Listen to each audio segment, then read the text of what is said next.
کچھ وقت کے بعد یہاں پر چونکہ ہم دفاع افغانستان کی تحریک چلا رہے تھے مولانا سمیع الحق صاحب کی قیادت میں، تو ہم بھی گرفتار ہو کر کے ہم جیل گئے۔ حافظ فضل محمد صاحب تھے مرحوم، میں تھا، کچھ اور ساتھی ہمارے ساتھ تھے۔ تو جب ہم جیل میں گئے ہم نے ان ساتھیوں کو دیکھا جو عرب مجاہدین تھے جن کو ہم نے کراچی پہنچایا تھا۔ تو ہمیں وہاں پر وہ جس بارک میں رکھا ہوا تھا ہمیں کسی نے بتایا کہ یہاں پر مجاہدین ہیں، عرب مجاہدین ہیں۔ تو چونکہ ہمیں بھی زیادہ نہیں چھوڑتے تھے جیل میں، ہم پر بھی پابندی تھے۔ ایک دن ہمارے ان کے ساتھ ملاقات ہوئی۔ ملاقات جب ہوئی ہم نے ان کے ساتھ معلومات کی کہ آپ تو کراچی کو گئے اور یہاں پر جیل میں کیسا ہے؟ تو انہوں نے بتایا کہ ہم تو کراچی گئے، ہم اپنے گھر والوں سے ہم نے وہاں سے رابطہ کیا کہ چونکہ اسلامی امارت ختم ہو گئی، امارت نے ہمیں اجازت دی کہ جو جدھر بھی جا سکتے ہیں وہ جائیں، تو ہم گھر آنا چاہتے ہیں۔ تو کہتے ہیں ہمارے والدین نے کہا کہ ہم نے تو آپ کو یہ کہا کہ جو کفر کے خلاف لڑو، جہاد کرو، تو اگر آج امریکہ آیا ہے اسلامی امارت نہیں ہے تو امریکہ سے لڑو، کیوں آ رہے؟ ہمیں تو آپ کی شہادتیں چاہیے، ہم نے شہادت کے لیے بھیجا ہے۔ تو کہتے ہیں ہم نے پھر والدین کی بات مان کر کے ہم واپس آئے۔ جب کوئٹہ آئے تو حکومت کو پتہ چلا، ہمیں گرفتار کیا، ہمیں مارا۔ ایک بات جو سخت دل سوز بات ہے، انہوں نے کہا کہ ہمارے ساتھ تو جتنا برا سلوک ہو سکے پاکستان کی حکومت نے ہمارے ساتھ کیا ہے، اس پہ ہمیں کوئی پشیمانی نہیں، دین کے خاطر ہمیں جو بھی تکلیف ملتا ہے۔ تو انہوں نے کہا کہ ایک بات جو ہے وہ ہمیں بہت افسوسناک، وہ رو پڑے کہ ایک دن ہمارے کپڑے اتار کر کے ہمیں بیڈ سے، وہ زخمی بھی تھے جیل وارڈ میں، کہتے ہیں ہم رہے ہیں، تو کہتے ہیں پھر کچھ امریکن اور برطانیہ کے لوگوں کو لایا اور ہمیں ان کے سامنے اس حالت میں پیش کیا کہ یہ آپ کا دشمن ہے، ہم نے پکڑے ہیں، ہمارے تصاویر لیے اور اس پہ انہوں نے جتنی بھی پیسے لیے ہیں پرویز مشرف کی کابینہ نے۔ کہتے ہیں ہمیں یہ بات جو ہے وہ بہت خوشگوار گزری کہ مسلمان ہمارے ساتھ جو بھی کریں، کم سے کم کافر کے سامنے ہمیں ذلیل تو نہ کریں۔ ہم اپنے سہولیات کو، اپنے عیش و عشرت کو چھوڑ کر کے یہاں افغانستان میں کس لیے آئے ہیں؟ صرف جہاد کے لیے، اور ہم تو پاکستان کو اپنا بھائی سمجھتے ہیں کہ یہ ہمارے بھائی تھا، مسلمان بھائی، انہوں نے ہمارے ساتھ یہ کیا۔ کہتے ہیں یہ بات جو ہے ہمیں زندگی بھر، جب تک ہم زندہ ہو ہمیں یہ بھول نہیں جائے گا۔ ریاتی نے ان کے ساتھ پھر ہم نے ملا عمر سے کو ایک پیغام پہنچایا کہ ہم آپ سے بات کرنا چاہتے ہیں مستقبل کے بارے میں۔ تو ملا عمر نے ایک کمیٹی بنایا اور ان کمیٹی کو ہمارے پاس بھیجا۔ 3 آدمی وہ تھے، 3 ہم تھے، ہم ان کے ساتھ بیٹھے۔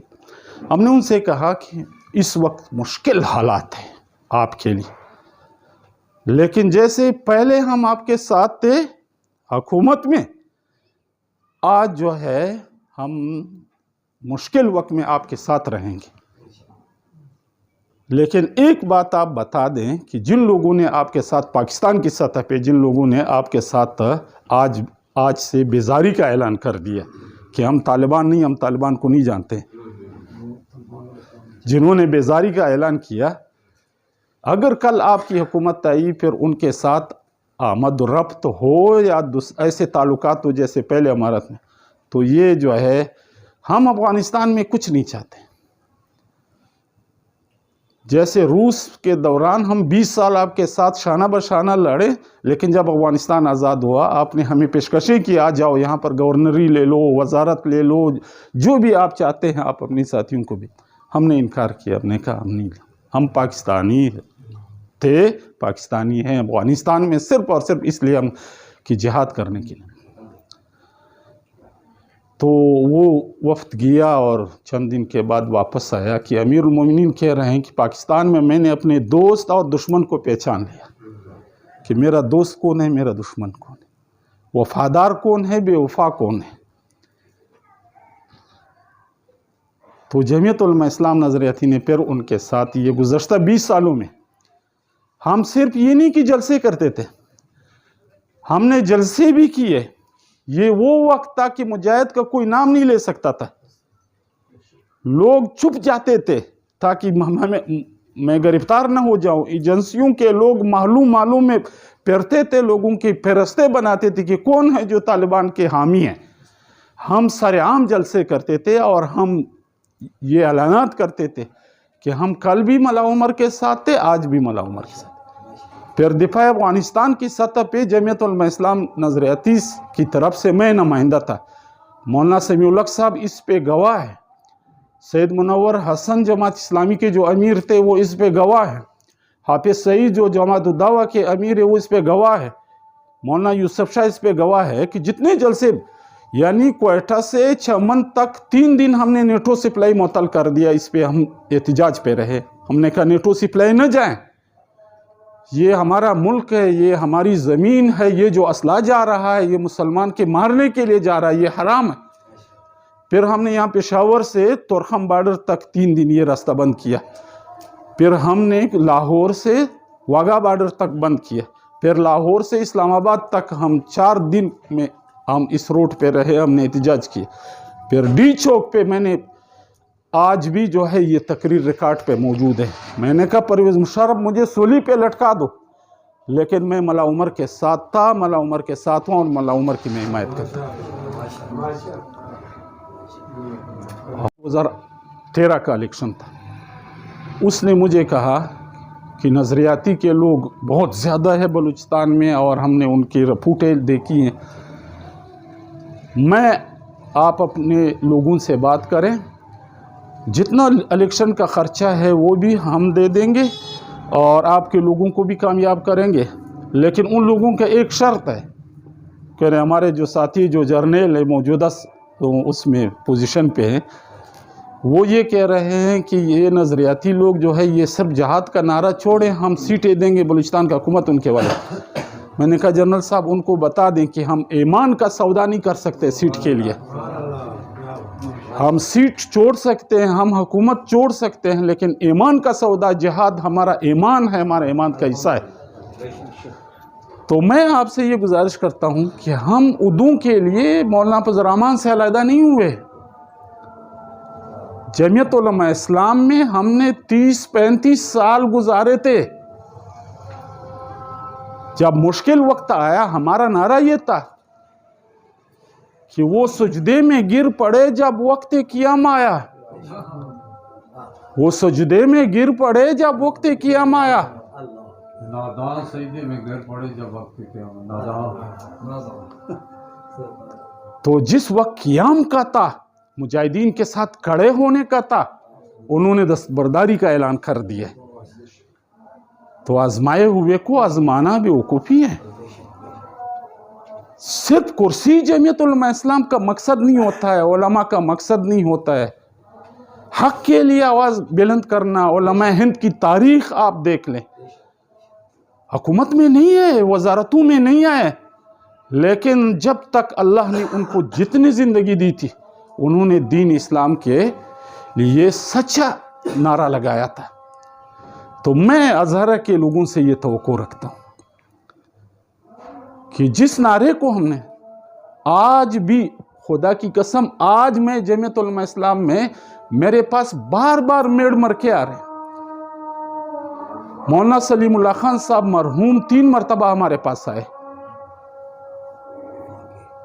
اگر وہ میرے ساتھ وعدہ کرتے ہیں کہ ہم وزارت دیں گے، اس مفتی صاحب کے ساتھ وعدہ کرتے ہیں کہ ہم وزارت دیں. ہم سے چند لوگ گئے، وہ سب MNA اور MP بنے، سینیٹر بنے. یہ وزارتیں، یہ سیٹیں بلوچستان میں ہمارے پاؤں میں پھرتی ہے کہ اگر ہم صرف نظریاتی کو ختم کر دیں.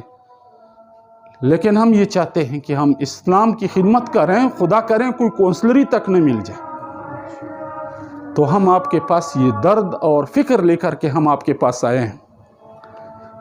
آپ یقین کریں پچھلے سال میں افغانستان گیا تھا، وزیر اعظم نے مجھے کہا، اپنے خصوصی کمرے میں بٹھایا جس میں وہ رہتا تھا، اس نے کہا کہ یہ الماری ہے، آج بھی میں آپ کے اور حافظ فضل محمد صاحب کی تقریریں سنتا ہوں. یہ کرسی پہ جب میں بیٹھا ہوں یہ آپ لوگوں کی وجہ سے بیٹھا ہوں. ہم وہاں پر چپ کے رہ رہے تھے جب آپ لوگوں نے نعرہ لگایا, ہمارا بھی حوصلہ بڑھا اور ہم بھی نکلے. 1300 کارکن ہمارے وہاں پر شہید ہوئے افغانستان میں. یہ جو امیر المومنین ہے مولا ہیبت اللہ اخندزادہ, پہلے ایک حافظ فضل محمد صاحب تھے, ایک میں تھا, ایک وہ ہیبت اللہ اخندزادہ تھا. جب وہاں سے جنازے آتے تھے ہم ان جنازوں میں شرکت کرتے اور جہاد کی موضوع پہ خطاب کرتے. باقی کوئی مولوی قریب نہیں آتا تھا, حتیٰ کہ افغانی مولوی وہاں پر رہتے تھے وہ بھی قریب نہیں آتے تھے. تو ہیبت اللہ اخندزادہ اور میں اور حافظ فضل محمد ہم 10 سال جو ہے یہ مجاہدین کی اکٹھے خدمت کرتے تھے. تو میں آپ سے یہ گزارش کرتا ہوں کہ جمعیت علماء اسلام نظریاتی کے ساتھ آپ تعاون کریں. یہ شہداء کی جماعت ہے, یہ مجاہدین کی جماعت ہے. ہم خالصتاً اللہ کی رضا کے لیے نکلے. حالانکہ اس دور میں اکرام جن کے نام ابھی لیے گئے اور باقی جن حضرات کے نام لیے گئے, ہم تمام حضرات الحمدللہ اس جمعیت علماء اسلام نظریاتی کے اندر شمولیت کا اعلان کرتے ہیں.